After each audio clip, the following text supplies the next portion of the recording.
You know that sound. The slam of a front door so hard the pictures rattle off the wall, glass trembling in their frames like frightened birds. I heard it last April, just after I'd set down a basket of warm, folded laundry on the hallway bench, the kind of ordinary moment you never expect to shatter your world. And in that heartbeat between the echo of the slam and the thunder of heavy footsteps charging down the hall, I felt something shift inside me. Not fear, not yet, but a quiet, chilling certainty. My own son didn't see me as his mother anymore. He saw me as a resource, a wallet with a pulse, a problem to be managed. My name is Margaret Callahan, though everyone in Savannah's historic district calls me Maggie, and I've lived in this white-clapboard house on Live Oak Lane for 42 years, ever since Robert, my husband, my anchor, my best friend, laid the first brick of the porch with his own calloused hands and planted every single magnolia tree that now arches over the driveway like a cathedral of green and white. Robert was a shipwright, steady, quiet, the kind of man who fixed things without being asked, and when his heart gave out 5 years ago, just 3 weeks after our 45th anniversary, I promised him I'd keep this home alive, not just as a house, but as a sanctuary for memories, for peace, for Tyler, our only son, the boy I'd carried through fevers and first heartbreaks and college applications. After Robert was gone, I went back to work at Memorial Medical within a week. Nights, weekends, holidays, because bills don't wait for grief, and Tyler was still finding his footing. I remember nights coming home at 6 a.m., the sky just blushing pink over the Savannah River, too exhausted to eat, but still scrambling eggs for Tyler's breakfast because he had a big presentation at his marketing firm. When he got into Georgia State, I sold Robert's 1972 Ford F-100, the truck he'd restored himself, the one we'd driven to the coast every summer to cover the gap in tuition that scholarships didn't touch. I told myself it was worth it, that one day he'd look back and understand the cost of my love. Then he met Chloe at a coffee shop downtown, the Collins Quarter near Forsyth Park, and from the moment she walked in with her soft laugh and perfectly curled hair, I saw that spark in Tyler's eyes again, the same one he had as a boy building model rockets in the backyard. Chloe was polished, poised, the kind of woman who remembered your favorite tea and called you Mama Maggie on our very first dinner together, her voice dripping with sweetness as she said my peach cobbler was like something out of a Southern novel. Back then, I truly believed she'd be the daughter I never had. It started so gently, so reasonably. Mama, we're a little short this month. Could we borrow $200? Just till payday, I swear. And because I wanted to believe in them, because I remembered being young and stretched thin, I said yes. Friday came and went. The money didn't, but I didn't press. They were building a life after all. That's what family does. We lift each other up.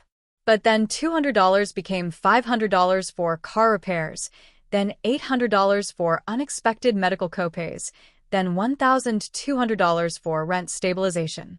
There was always an emergency, always a new crisis, always my fault if I hesitated. I told myself it was temporary, that they'd stabilize, that love meant giving until it hurt. But somewhere along the way, love turned into obligation, and obligation turned into debt, and I was the only one paying. The breaking point came on a Tuesday morning in March. I'd been feeling uneasy for weeks, dizzy spells, foggy thinking, and my doctor ran blood work that revealed traces of sedatives I'd never been prescribed. That's when I knew something was very wrong. So I changed the PIN on my primary debit card, not to punish them, but to test the waters, to see if they'd even notice. 2 hours later, BEM. The front door exploded inward, hitting the wall so hard a photo of Robert and me on our wedding day tilted sideways. Tyler stormed in, face flushed crimson, green eyes blazing like they did when he was 16 and grounded for sneaking out. "Mama, what did you do?" he shouted, voice cracking with rage. Chloe was at Publix, everyone staring, her card declined right at checkout. She was humiliated. My hands were steady, though my heart hammered against my ribs like a trapped thing. "Tyler," I said, calm as Sunday morning service, "that's my card. My money. I'm not obligated to leave it open for anyone else to use." He threw his hands in the air like I'd just insulted his entire existence. "We're family." She was buying groceries and cleaning supplies. "You made her look like a fool." Those words cut deeper than I expected, not because of the accusation, but because of the contempt behind them, the entitlement, the sheer disbelief that I might have a right to my own resources. For 34 years, I'd carried him, loved him, sacrificed for him, and now he stood before me like I was some stranger hoarding pennies while his world crumbled. I took a breath, straightened my shoulders, and said, "Lower your tone, Tyler. We can talk like adults, but my finances are not a family service." His jaw tightened. He stepped closer, close enough I could see sweat beading at his hairline, smell the sharp tang of his cologne, and for the first time in my life, I felt something new. Not fear of violence, but fear of what our relationship had become.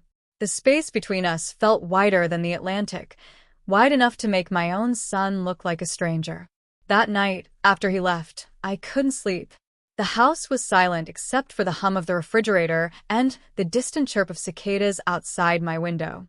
I sat at the kitchen table, the dim pendant light casting long, lonely shadows, and I thought about everything. The double shifts, the empty chair at dinner, the promises I'd made to Robert in the dark. A few days later, I went to my bedroom closet and pulled out the small fireproof lockbox I kept beneath a stack of winter sweaters. Inside were Robert's will, the deed to this house, a few faded photographs, and my passport. As I thumbed through the folders, something stiff caught my eye, a folded sheet wedged between my Social Security card and old medical records. I unfolded it, expecting an old utility bill or a forgotten recipe. But it wasn't. It was a full-color photocopy of my Visa card, front and back, with the card number, expiration date, and even the 3-digit security code clearly visible. And at the bottom, in Chloe's looping, cursive handwriting, were 3 small words, "For emergencies only." My breath vanished. The room tilted. I read those words again and again, trying to make them mean something kind, something innocent, but there was no innocence here. This wasn't borrowing. This was theft. Permanent, premeditated, and disguised as trust. I waited until evening, when I knew Tyler would be home from work, and I called him.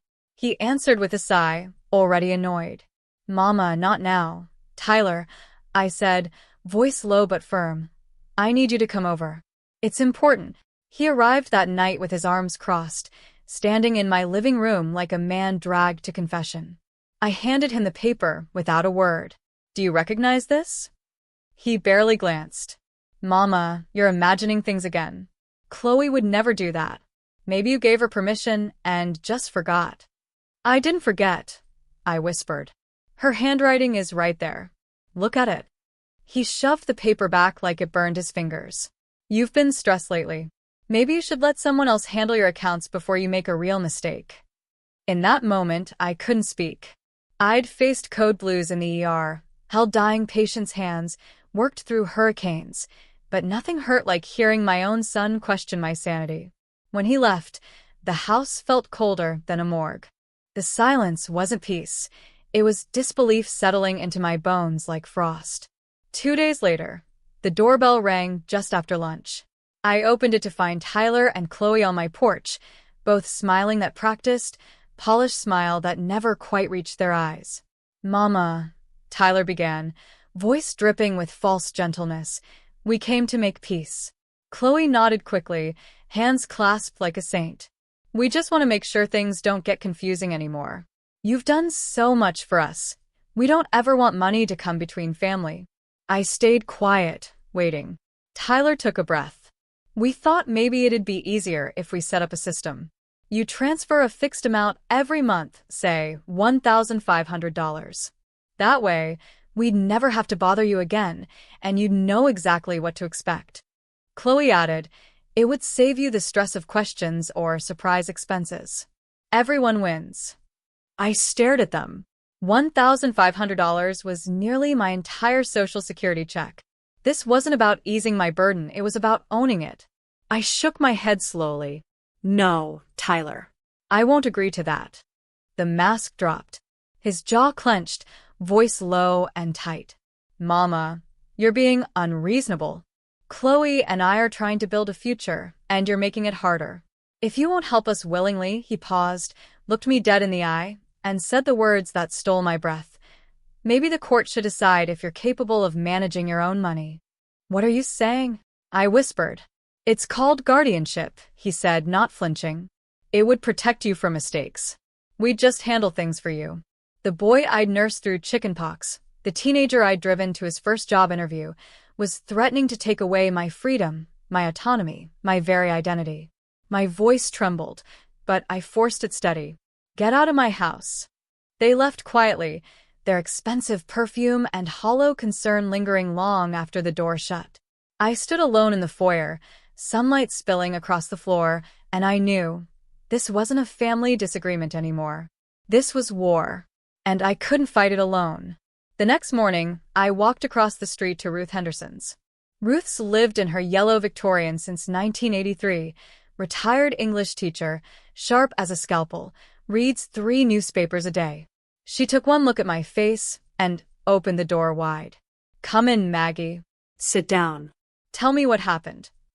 And I did. I told her everything, the loans, the card, the photocopy, the threats. When I finished, she sat back, silent for a long moment, then said quietly but firmly, "You're not losing your mind, Maggie. You're being targeted." That word, targeted, hit me harder than any insult Tyler had thrown. Ruth leaned forward. "I've watched them for years. Chloe's polite when she needs to be, but her eyes give her away. This isn't confusion or family tension. This is control. They've been grooming you for this moment." I wanted to defend Tyler, to say he was just misled, but the truth sat heavy in my chest. "What do I do?" I whispered. "You fight," she said simply. "And you don't fight alone. I know someone, James Calloway. He's an attorney downtown. Specializes in Elder financial abuse." That afternoon, Ruth drove me to James's office. Herself. As the Savannah skyline rose ahead of us, live oaks draped in Spanish, moss, church steeples piercing the blue, I realized something for the first time in months. I wasn't walking into fear. I was walking toward hope. James's office was quiet, lined with old wood panels and smelling of strong coffee and old books. He was in his late 50s, tall, calm, the kind of man who listens. Like every word matters. I told him everything, and he didn't interrupt, just took notes, asked clear questions, and finally said, "Mrs. Callahan, I've handled cases like this before. What your son and daughter-in-law are doing is financial exploitation, and we're going to stop it." He asked for bank statements, credit reports, phone records. I went home that night feeling something I hadn't felt in years. Relief. Someone finally believed me. A week later, James called me back. I sat across from him as he opened a thick folder. His expression was controlled, but I saw the anger in his eyes. "Here's what we found," he said. "Over the last 10 months, $24,872 was withdrawn from your savings. 3 credit cards were opened in your name, all linked to Tyler's apartment address. Purchases include Neiman Marcus, Delta flights to Asheville, dinners at the old Pink House, even a weekend spa package. Nothing for groceries. Nothing for utilities. This is lifestyle funding." I stared at the papers. Each number felt like a bruise I hadn't known was there. James's voice softened. "It's a pattern, Maggie. They've been using your identity to build their life." 2 weeks later, I walked through the heavy bronze doors of the Chatham County Courthouse. The marble floors echoed under my sensible shoes. Ruth sat beside me, a steady presence. Across the aisle, Tyler and Chloe whispered with a young lawyer who looked like he'd just passed the bar. Their attorney painted me as a confused, aging woman suffering from loneliness and cognitive decline, claiming Tyler and Chloe only wanted to protect me. Tyler took the stand, voice calm, rehearsed. "She's not the mother I grew up with. She forgets things, gets angry for no reason, accuses us of stealing. We just want her to be safe." Chloe dabbed her eyes with a tissue. A perfect performance. Then James stood. His tone was measured, almost gentle, but every word landed like a hammer. He laid out the evidence. Bank statements showing withdrawals I never made, letters from credit companies addressed to Tyler's apartment, the photocopy of my card with Chloe's handwriting, even my neurologist's testimony confirming my cognitive exams were normal for my age. The courtroom fell silent. The judge flipped through the documents, face unreadable. Then he spoke. This court finds Mrs. Margaret Callahan fully competent to manage her affairs. The petition for guardianship is denied. Restitution of $25,000 is ordered. All fraudulent accounts are to be canceled. Direct contact between the petitioners and Mrs. Callahan is prohibited for 1 year. The gavel struck. It was over. Ruth squeezed my hand. James gave a small nod.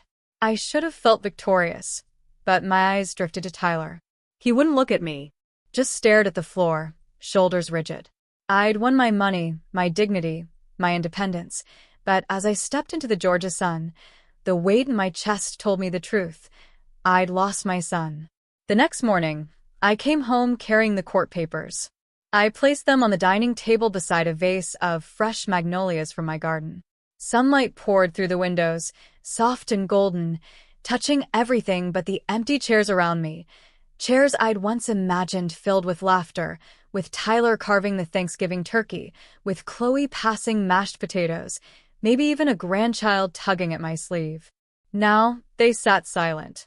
Reminders of what used to be possible. I made dinner that evening anyway, 1 plate, 1 fork, 1 glass of sweet tea. I set it on the table and stared at the empty space across from me. The clock ticked. The house breathed. Freedom had been restored, but it didn't feel like freedom. It felt like standing in the ruins of something I'd spent my whole life building. I walked through each room, touching the furniture Robert and I had chosen together, the framed photos of Tyler as a boy on his first bike, the dent in the hallway wall from when he crashed into it at age 10. Every corner carried a memory, but none could answer the question that haunted me. How does a mother stop loving her child? I didn't have an answer.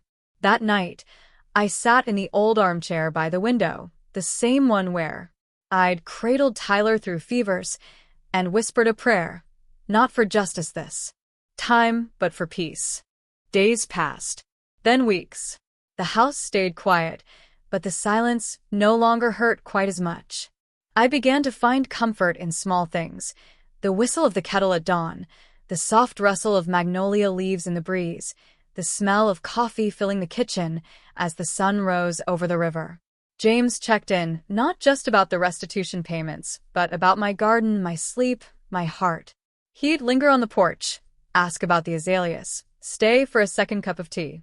One afternoon, he brought me a book, Olive Kitteridge by Elizabeth Strout. You remind me of her, he said with a quiet smile. Strong, complicated, full of grace.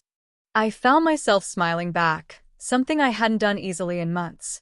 We started talking about more than court cases, about books, about Robert, about his late wife Eleanor, about the years he spent learning to live again after losing her.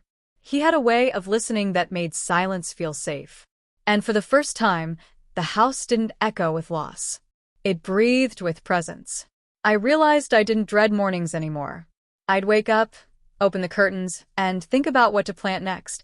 Maybe hydrangeas by the side gate, or more lilies near the porch.